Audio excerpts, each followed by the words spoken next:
Hello friends, welcome back to my channel Divya baby life. I hope आप सब बहुत अच्छे से हैं और आपकी प्रेगनेंसी जर्नी बहुत अच्छे से चल रही होगी।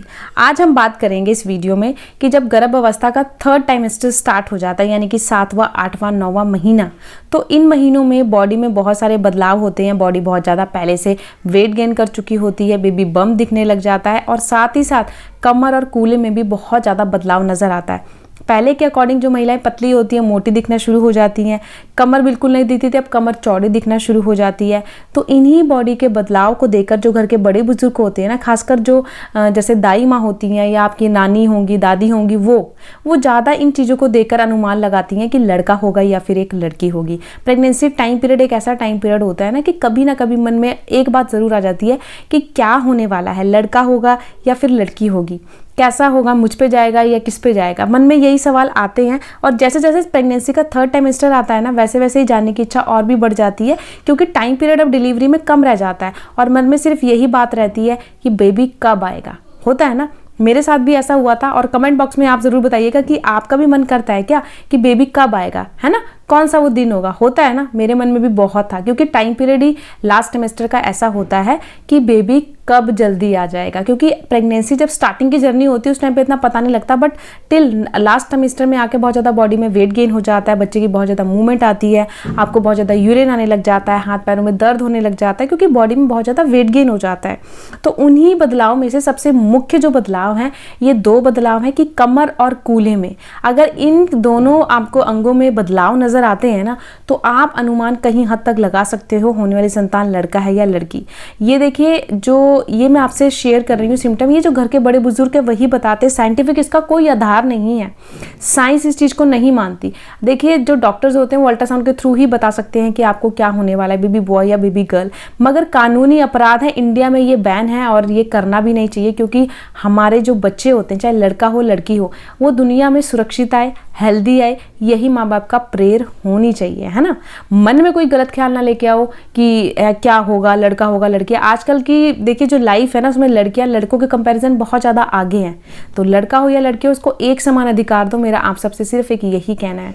तो चलिए फिर अब बात करते हैं कौन सा वो साइन है जिन्हें देखकर आप अनुमान लगा सकते हो होने वाली संतान लड़का है या फिर एक लड़की है।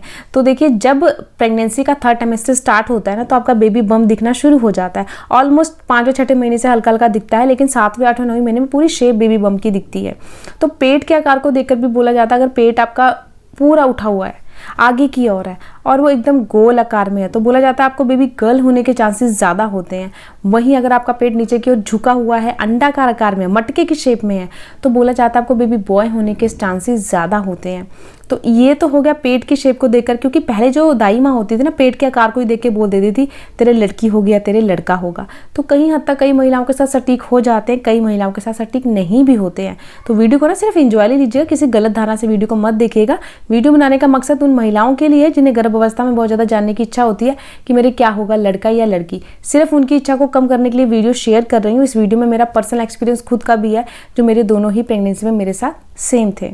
अब बोला जाता है अगर प्रेगनेंसी में आपके देखिए जब बॉडी में वेट गेन होता है, तो आपने देखा होगा कि कमर का जो आकार होता है पहले से चेंज हो जाता है। कमर देखिए आपके पहले के सूट नहीं आते, क्योंकि बेबी बम बाहर आ रहा है। तो आप जब डिलीवरी के बाद भी पाओगे तब भी नहीं आता, क्योंकि बॉडी में बहुत ज़्यादा वेट गेन होने के कारण हमारी मांसपेशियों पे ना पहले के अकॉर्डिंग डिलीवरी के बाद और प्रेगनेंसी के दौरान बॉडी में वेट गेन होने करके हमारी बॉडी एकदम से बदल जाती है। पहले के कंपैरिजन आप फिटिंग की बात करो तो एकदम अलग हो जाएगी। ऐसा रियलिटी है, आपके साथ भी होगा। लेकिन कमर में बहुत ज़्यादा बदलाव देखने को मिलता है। कई महिलाओं की कमर बहुत ज़्यादा चौड़ी हो जाती है, बाहर की ओर निकल जाती है। मतलब जो बाहर है ना, कहा जाता है बच्चा उन महिलाओं का पीछे की ओर होता है। तभी ऐसा होता है कि कमर चौड़ी दिखना शुरू हो जाती है, तो बच्चा ज़्यादातर पीछे की ओर होता है। तो अगर ऐसा कोई केस होता है जिसमें प्रेगनेंसी में आपकी कमर ज़्यादा बाहर को दिखने लगे, तो बोलते हैं बहुत ज़्यादा चांसेस होते हैं कि बेबी गर्ल होगी। वहीं अगर आपका पेट अगर अंडाकार आकार में है और कमर ज़्यादा बाहर की ओर नहीं है, ज़्यादा चौड़ी नहीं हुई है, तो बोला जाता है आपको बेबी बॉय होने के चांसेस ज़्यादा हैं। ऐसा बोला जाता है बेबी बॉय के टाइम पे महिला जैसे प्रेगनेंसी से पहले थी वैसे ही होती है, खाली बेबी बम का आकार ही बाहर होता है, तो आपको बेबी बॉय होने के स्कोप ज़्यादा होते हैं। वहीं अगर बॉडी में बहुत ज़्यादा वेट गेन हो गया है, पहले से आप गोलू मोलू दिखना शुरू हो गए हो, पहले से आपको लगता है कि मैं पहले से मोटी हो गई हूँ, हाथ पैर मतलब बहुत ज़्यादा पहले से फूल गए हैं, तो ये स्कोप होते हैं बेबी गर्ल होने के। बेबी गर्ल के टाइम पे थोड़ा सा वेट गेन ज़्यादा होता है, ऐसा बहुत सारी महिलाओं के मैंने मुँह से सुना है। अब बात करते हैं पैरों को दर्द को लेके, कूल्हे में दर्द को लेके। आपने देखा होगा प्रेगनेंसी का जब 7वां महीना शुरू हो जाता है ना, तो एकदम से आपके बैक में पेन, पैरों में दर्द, पैरों में ऐंठन की प्रॉब्लम बढ़ जाती है।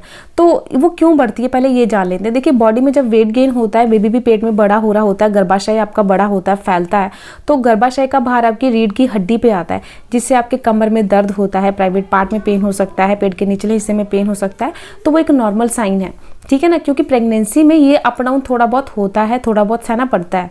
अब बच्चे को भी देखिए घूमने के लिए जगह चाहिए, और बच्चे के लिए माँ का पेट एक घर के समान है, उसे जहाँ जगह मिलती है बच्चा वहाँ रहता है ना। तो जब बच्चा धीरे धीरे पेट में बड़ा होता है तो हमारे कहाँ पे आता है उसका भार, प्राइवेट पार्ट पे आता है, रीढ़ की हड्डी पे आता है, जिससे बैक में पेन होना एक नॉर्मल सी बात है। बहुत ज़्यादा पेन होता है तो अपने डॉक्टर को दिखाई, लेकिन थोड़ा बहुत होता है ठीक हो जाता है, थोड़ा बहुत होता है ठीक हो जाता है, तो वो एक नॉर्मल साइन है, फिर कोई प्रॉब्लम नहीं है। क्योंकि इस टाइम पे वेट गेन हो चुका है बहुत ज़्यादा, बच्चे को वेट होती है वो कब बाहर आएगा, तो ये पेन होना एक नॉर्मल है। अब कई महिलाओं के पैरों में स्वेलिंग आ जाती है, इतनी ज़्यादा स्वेलिंग होती है कि उन्हें चलने फिरने में बहुत ज़्यादा प्रॉब्लम होती है, पेन होता है। तो वो क्यों होता है? देखिए सबसे पहली बात तो या तो आपका ब्लड सर्कुलेट अच्छे से सर्कुलेट नहीं हो रहा है, या तो आप काफ़ी देर बैठे रह रहे हो बेड पे, या फिर आप कुर्सी पे बैठे हो, सोफे पे बैठे हो। जैसे कई महिलाएं वर्किंग वूमेन होती हैं तो उनका ज़्यादा रनिंग का काम या चलने का काम नहीं होता, तो उससे क्या होता है, ब्लड सर्कुलेट नहीं हो पाता बॉडी में, जिससे पैरों में स्वेलिंग आ जाती है, पैरों में दर्द बढ़ जाता है, ऐंठन हो जाती है। तो आपको एक ही पोजीशन में गर्भ अवस्था के दौरान नहीं बैठना है। अगर आपकी सिटिंग जॉब है तो थोड़ी थोड़ी देर के बाद आप उठें, खड़े हों, थोड़ा सा चलें, उसके बाद बैठे। अगर पूरा पूरा दिन आप बैठे रहोगे ना, तो देखिए नॉर्मल डिलीवरी के स्कोप भी खत्म हो जाएंगे, साथ ही साथ पैरों में स्वेलिंग की प्रॉब्लम बढ़ जाएगी, पेन की प्रॉब्लम बढ़ जाएगी, क्योंकि ब्लड अच्छे से सर्कुलेट नहीं होता, तभी पैरों की स्वेलिंग होती है, पैरों में दर्द होता है, ऐंठन होती है। तो ये साइन होता है कि अगर आपके पैरों में बहुत ज़्यादा स्वेलिंग आ गई है, बाहर सूज गए हैं पहले से, तो आपको बेबी गर्ल होने के चांसेस ज़्यादा होते हैं। वहीं अगर आपके पैरों में दर्द है, ऐंठन है, स्वेलिंग कोई नहीं है, तो आपको बोला जाता है बेबी बॉय होने के चांसेस ज़्यादा होते हैं। गर्भाशय का भार हमारे पैरों पर आता है, जिससे पैरों में दर्द, ऐंठन हो सकती है। तो ज़्यादा देर किचन में खड़े ना रहें या ज़्यादा देर आप बैठे ना रहें। आप ऐसा करें कि अपना जो पोजीशन है थोड़ी थोड़ी देर में चेंज करें, ताकि ब्लड सर्कुलेट होता रहे और पेन की प्रॉब्लम, स्वेलिंग की प्रॉब्लम ना हो। अब जिन महिलाओं को स्वेलिंग है वो एक डब में पानी लें गरम, हल्का सा पानी गुनगुना कर ले, उसमें 1 चम्मच सेंधा नमक डालें और पैरों को आधा घंटा पहले डिप करके रखें, सुबह और शाम। दिन में 2 बार आप ये करोगे तो आपके पैरों की स्वेलिंग से बहुत जल्दी से आराम मिल जाएगा। पैरों में अगर दर्द है, ऐंठन है, उससे भी कहीं हद तक आपको आराम मिलेगा। और जो ब्लड सर्कुलेट नहीं होता ना पैरों का, वो अच्छे से सर्कुलेट होना शुरू हो जाएगा और पेन की समस्या आपकी धीरे धीरे खत्म हो जाएगी। तो ये सबसे सटीक लक्षण है। अगर पैरों का दर्द है, ऐंठन है, तो ये आप करें। स्वेलिंग है तो स्वेलिंग की तो खत्म होगी, साथ में दर्द में भी बहुत ज़्यादा आपको रिलीफ मिलने वाला है, ठीक है ना। तो ये बदलाव खासकर आपको प्रेगनेंसी के लास्ट ट्रिमेस्टर में आता है, जैसे 7वां 8वां 9वां महीना होता है ना, उस टाइम पे देखा जाता है। तो ये बदलाव आपकी बॉडी में है या नहीं, मुझे कमेंट बॉक्स में ज़रूर बताइएगा। चैनल पर नए तो चैनल को जरूर सब्सक्राइब करिएगा। वीडियो बनाने का मकसद सिर्फ आपकी उत्तेजता को कम करना है। मेरा चैनल लिंक में भेदभाव नहीं करता, ना ही ये चीज़ मैं सिखाती हूँ। सिर्फ अपनी वीडियोज़ में ना मैं आपसे अपना पर्सनल एक्सपीरियंस शेयर करती हूँ, जो कि मेरे साथ एकदम सेम थे। तो आई होप आपको वीडियो अच्छी लगी होगी। चैनल पर नए तो प्लीज़ चैनल को सब्सक्राइब करिएगा और इस वीडियो को जितना हो सके गर्भवती महिलाओं के साथ ज़्यादा से ज़्यादा शेयर करें, ताकि उनके मन के भी बहुत सारा जो क्यूरीज हैं वो खत्म मैं कर सकूँ। मिलते हैं फिर नए वीडियो में भी। Take care, bye bye.